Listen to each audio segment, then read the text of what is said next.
भगवते वासुदेवाय श्री कृष्णाय गोविंदाय हरे परमात्मे प्रणत क्लेशनाशाय गोविंदाय नमो नमः।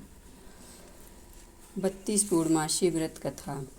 द्वापर युग में एक समय की बात है कि यशोदा जी ने श्री कृष्ण से कहा, हे कृष्ण, तुम सारे संसार के उत्पन्न करता, पोषक तथा उसके संहार करता हो।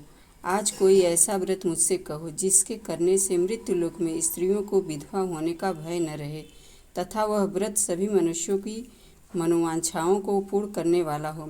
श्री कृष्ण कहने लगे, हे माता, तुमने अति सुंदर प्रश्न किया है। मैं तुमसे ऐसे ही व्रत को विस्तार पूर्वक कहता हूँ। सौभाग्य की प्राप्ति के लिए स्त्रियों को द्वात्रिशत 32 पूर्णमासी का व्रत करना चाहिए। इस व्रत के करने से स्त्रियों को सौभाग्य संपत्ति मिलती है।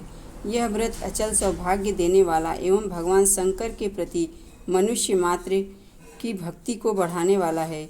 यशोदा जी कहने लगी, हे कृष्ण, सर्वप्रथम इस व्रत को मृत्यु लोक में किसने किया था, इसके विषय में सविस्तार मुझसे कहो। श्री कृष्ण जी कहने लगे कि इस भूमंडल पर एक अत्यंत प्रसिद्ध राजा चंद्रहास से पालित अनेक प्रकार के रत्नों से परिपूर्ण कातिका नाम की एक नगरी थी। वहाँ धनेश्वर नाम का एक ब्राह्मण था और उसकी स्त्री अति सुशीला रूपवती नाम की थी। दोनों ही उस नगरी में बड़े प्रेम के साथ रहते थे। घर में धन धान्य आदि की कमी नहीं थी। संतान न होने की वजह से उनको बड़ा दुख था। एक समय एक बड़ा तपस्वी योगी उस नगरी में आ गया। वह योगी उस ब्राह्मण के घर को छोड़कर अन्य सब घरों से भिक्षा लाकर भोजन किया करता था। वह योगी एक दिन रूपवती से भिक्षा न लेकर किसी अन्य के घर से भिक्षा लेकर गंगा के किनारे जाकर भिक्षान को प्रेम पूर्वक खा रहा था कि धनेश्वर ने योगी का यह सब कार्य किसी प्रकार से देख लिया। अपनी भिक्षा के अनादर से दुखी होकर धनेश्वर योगी से बोला, महात्मन, आप सब घरों से भिक्षा लेते हैं परंतु मेरे घर की भिक्षा कभी नहीं लेते, इसका कारण क्या है? योगी कहने लगा कि निपुत्री के घर की भीख पतितों के अन्न तुल्य होती है और जो पतितों का अन्न खाता है वह पतित हो जाता है। चूँकि तुम निपुत्र हो, अतः पतित हो जाने के भय से मैं तुम्हारे घर की भिक्षा नहीं लेता हूँ। धनेश्वर यह बात सुनकर अपने मन में बहुत दुखी हुआ और हाथ जोड़कर योगी के पैरों पर गिर पड़ा तथा आर्त भाव से कहने लगा कि हे महाराज, यदि ऐसा है तो आप मुझको पुत्र प्राप्ति का उपाय बतलाएं। आप सर्वज्ञ हैं, मुझ पर अवश्य ही कृपा कीजिए। धन की मेरे घर में कोई कमी नहीं, परंतु मैं पुत्र न होने के कारण अत्यंत दुखी हूँ। आप मेरे इस दुख को दूर करें, आप सामर्थ्यवान हैं। यह सुनकर योगी कहने लगा कि हे ब्राह्मण, तुम चंडी आराधना करो। घर आकर उसने अपनी स्त्री से सब वृत्तांत कहा और स्वयं तप के निमित्त वन में चला गया। वन में जाकर उसने चंडी की उपासना की और उपासना की। चंडी ने 16वें दिन उसको स्वप्न में दर्शन दिया और कहा, हे धनेश्वर, जा तेरे पुत्र होगा, परंतु वह 16 वर्ष की आयु में ही मृत्यु को प्राप्त हो जाएगा। यदि तुम दोनों स्त्री पुरुष 32 पूर्णमासियों का व्रत विधि पूर्वक करोगे तो वह दीर्घायु हो जाएगा। अपनी शक्ति सामर्थ्य के अनुसार आटे के दिए बनाकर शिवजी का पूजन करना, परंतु पूर्णमासी तो 32 हो जानी चाहिए। प्रातःकाल होने पर इस स्थान के समीप ही तुमको एक आम का वृक्ष दिखाई देगा। उस पर तुम चढ़कर एक फल तोड़कर शीघ्र अपने घर चले जाना। अपनी स्त्री से सब वृत्तांत कहना। ऋतु स्नान के पश्चात वह स्वच्छ होकर श्री शंकर जी का ध्यान करके उस फल को लेगी। तब शंकर भगवान की कृपा से उसको गर्भ हो जाएगा। जब वह ब्राह्मण प्रातःकाल उठा तो उसने एक स्थान के समीप पास ही एक आम का वृक्ष देखा जिस पर एक अत्यंत सुंदर आम का फल लगा हुआ था। उस ब्राह्मण ने उस आम के वृक्ष पर चढ़कर उस फल को तोड़ने का प्रयत्न किया, परंतु वह वृक्ष पर कई बार प्रयत्न करने पर भी वह न चढ़ पाया। तब तो उस ब्राह्मण को बहुत ही चिंता उत्पन्न हुई और विघ्न विनाशक श्री गणेश जी की वंदना करने लगा। हे दयानिधि, हे दया सिंधु, अपने भक्तों के विघ्नों का नाश करके उनके मंगल कार्य को करने वाले, दुष्टों का नाश करने वाले, रिद्धि सिद्धि के देने वाले, आप मुझ पर कृपा करके इतना बल देवे कि मैं अपने मनोरथ को पूर्ण कर सकूं। इस प्रकार गणेश की प्रार्थना करने पर उनकी कृपा से धनेश्वर वृक्ष पर चढ़ गया और उसने एक अति सुंदर आम का फल देखा। उसने सोचा कि जो वरदान से फल मिला था वह यही है और कोई फल दिखाई नहीं देता। उस धनेश्वर ब्राह्मण ने जल्दी से उस फल को तोड़कर अपनी स्त्री को लाकर दिया और उसकी स्त्री ने अपने पति के कथनानुसार फल को खा लिया और वह गर्भवती हो गई। देवी जी की असीम कृपा से उसने एक अत्यंत सुंदर पुत्र उत्पन्न हुआ जिसका नाम उन्होंने देवदास रखा।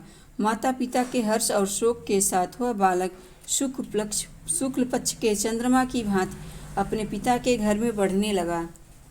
भवानी की कृपा से वह बालक बहुत ही सुंदर, सुशील और विद्या पढ़ने में बहुत ही निपुण हो गया।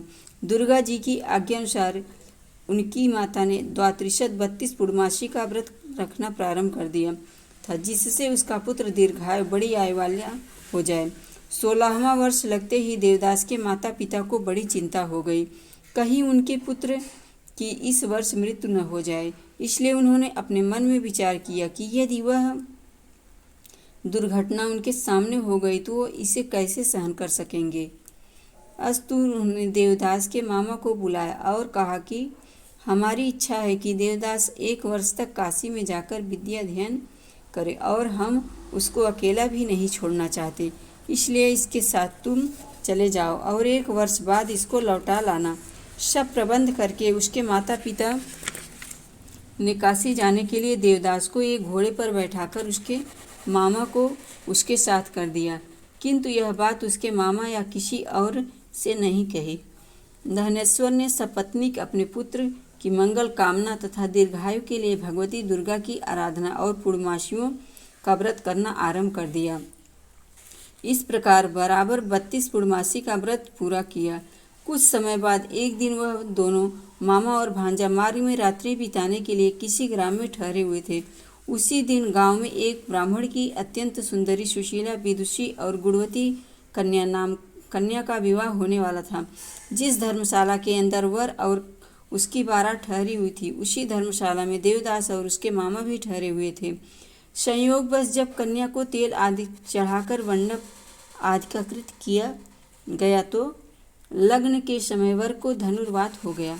अस्तु वर के पिता ने अपने कुटुंबियों से परामर्श करके निश्चय किया कि वह देवदास मेरे पुत्र जैसा ही सुंदर है, मैं इसके साथ ही लग्न करवा दूं और बाद में विवाह के अन्य कार्य मेरे लड़के के साथ हो जाएगा। ऐसा सोचकर देवदास के मामा से जाकर बोला कि तुम थोड़ी देर के लिए अपने भांजे को हमें दे दो, जिससे विवाह के लग्न का सब कृत्य सुचारू रूप से हो सके। तब उसका मामा कहने लगा कि जो कुछ भी मधुपर्क आदि कन्यादान के समय वर को मिले वह सब हमें दे दिया जाए तो मेरा भांजा इस बारात का दूल्हा बन जाएगा। यह बात वर के पिता को स्वीकार कर लेने पर उसने अपना भांजा वर बनाने के लिए भेज दिया और उसके साथ विवाह का कार्य शब रात्रि में विधि पूर्वक संपन्न हो गया।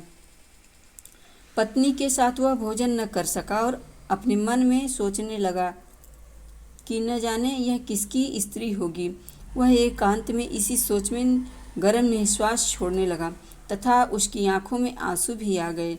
तब वधू ने पूछा कि क्या बात है, आप इतने उदासीन व दुखी क्यों हो रहे हैं। तब उसने सब बात जो वर के पिता व उसके मामा में हुई थी उसको बतला दी। तब कन्या वह कहने लगी कि यह ग्रह ब्रह्मा विवाह के विपरीत कैसे हो सकता है। देव, ब्राह्मण और अग्नि के सामने मैंने आपको ही अपना पति बनाया है, इसलिए आप ही मेरे पति हैं। मैं आपकी ही पत्नी रहूंगी, किसी अन्य की कदापि नहीं। तब देवदास ने कहा, ऐसा मत करिए, क्योंकि मेरी आयु बहुत थोड़ी है। मेरे बाद आपकी क्या गति होगी। पहले इन बातों को अच्छी तरह विचार कर लो। परंतु वह दृढ़ विचार वाली थी। बोली कि जो आपकी गति होगी वही मेरी गति होगी। हे स्वामिन, आप उठिए और भोजन करिए, आप निश्चय ही भूखे होंगे। इसके बाद देवदास और उसकी पत्नी ने भोजन किया तथा शेष रात्रि भर वे सोते रहे। प्रातःकाल 4 बजे देवदास ने अपनी पत्नी को 3 नगों से जड़ी हुई एक अंगूठी दी, एक रुमाल दिया और बोला, हे प्रिय, इसे लो और संकेत समझकर स्थिर चित्त हो जाओ। मेरा मरण और जीवन जानने के लिए एक पुष्प वाटिका बना लो, उसमें सुगंधि वाली एक नवमल्लिका लगा लो, उसको प्रतिदिन जल से सींचा करो और आनंद के साथ खेलो कूदो तथा उत्सव मनाओ। जिस समय और जिस दिन मेरा प्राणांत होगा तो ये फूल सूख जाएंगे, और जब ये फिर हरे हो जाएं तो समझ लेना कि मैं जीवित हूँ। यह बात निश्चय करके समझ लेना, इसमें कोई संशय नहीं है। यह समझाकर वह चला गया। प्रातःकाल होते ही वहाँ पर बाजे गाजे बजने लगे, और जिस समय विवाह के कार्य समाप्त करने के लिए वर तथा सब बाराती मंडप में आए तो कन्या ने वर को भली प्रकार देखकर अपने पिता से कहा है कि यह मेरा पति नहीं है, जिसके साथ रात्रि को मेरा पाणी ग्रहण हुआ था, इसके साथ मेरा विवाह नहीं हुआ। यदि यही है तो बताए कि मैंने इसको क्या दिया। मधुपर्क और कन्या दान के समय जो मैंने भूषराज दिए थे उन्हें दिखाए, तथा रात में मैंने इसको क्या गुप्त बात कही थी वह सब सुनाए। पिता के अनेक कथनानुसार वर को बुलवाया। कन्या की यह सब बातें सुनकर वह कहने लगा कि मैं कुछ नहीं जानता। इसके पश्चात लज्जित होकर वह अपना सा मुँह लेकर चला गया, और सारी बारात भी अपमानित होकर वहाँ से लौट गए। श्री कृष्ण भगवान बोले, हे माता, इस प्रकार देवदास काशी विद्या अध्ययन के लिए चला गया। जब कुछ समय बीत गया तो काल से प्रेरित होकर एक सर्प रात्रि के समय उसको डसने के लिए वहाँ पर आया। उस विषधर के प्रभाव से उसके शयन का स्थान चारों ओर से विष की ज्वाला से विषैला हो गया, परंतु व्रतराज के प्रभाव से सर्प उसको काटने न पाया, क्योंकि उसकी माँ ने पहले से ही 32 पूर्णमासी का व्रत रखा था। इसके बाद मध्याह्न के समय स्वयं काल वहाँ पर आया। उसके शरीर से उसके प्राणों को निकालने का प्रयत्न करने लगा, जिससे वह मूर्छित होकर पृथ्वी पर गिर पड़ा। भगवान की कृपा से उसी समय शिव पार्वती जी के साथ श्री शंकर जी वहाँ पर आ पहुँचे। आगे उसकी मूर्छित दशा को देखकर श्री पार्वती ने भगवान श्री शिव जी से प्रार्थना की, महाराज, इस बालक की माता ने पहले 32 पूर्णमासी का व्रत किया था, जिसके प्रभाव से हे भगवान आप इसको प्राणदान दे। भवानी के कहने पर भक्तवत्सल भगवान श्री शिव जी ने उसको प्राण दान दे दिया। इस व्रत के प्रभाव से ही काल मृत्यु को छोड़ देना पड़ा और वह स्वस्थ होकर बैठ गया। उधर उसकी स्त्री उसके काल की प्रतीक्षा किया करती थी। जब वह उस पुष्प वाटिका में पत्र पुष्प कुछ भी नहीं रहे तो उसको अत्यंत आश्चर्य हुआ, और जब वह वैसे ही फिर हरी भरी हो गई तो वह जान गई कि वह जीवित हो गए हैं।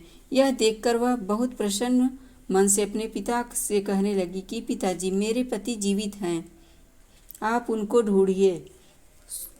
16वां वर्ष व्यतीत हो गया, तब देवदास भी अपने मामा के साथ काशी से चल दिया।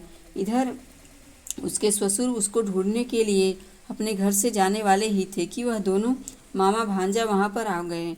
उसको आया देखकर उसका ससुर बड़ी प्रसन्नता के साथ अपने घर में ले आया। उस समय नगर के निवासी भी वहाँ इकट्ठे हो गए और सबने निश्चय किया कि अवश्य ही इस बालक के साथ इस कन्या का विवाह हुआ था। उस बालक को जब कन्या ने देखा तो पहचान लिया और कहा कि यह तो वही है जो संकेत करके गया था।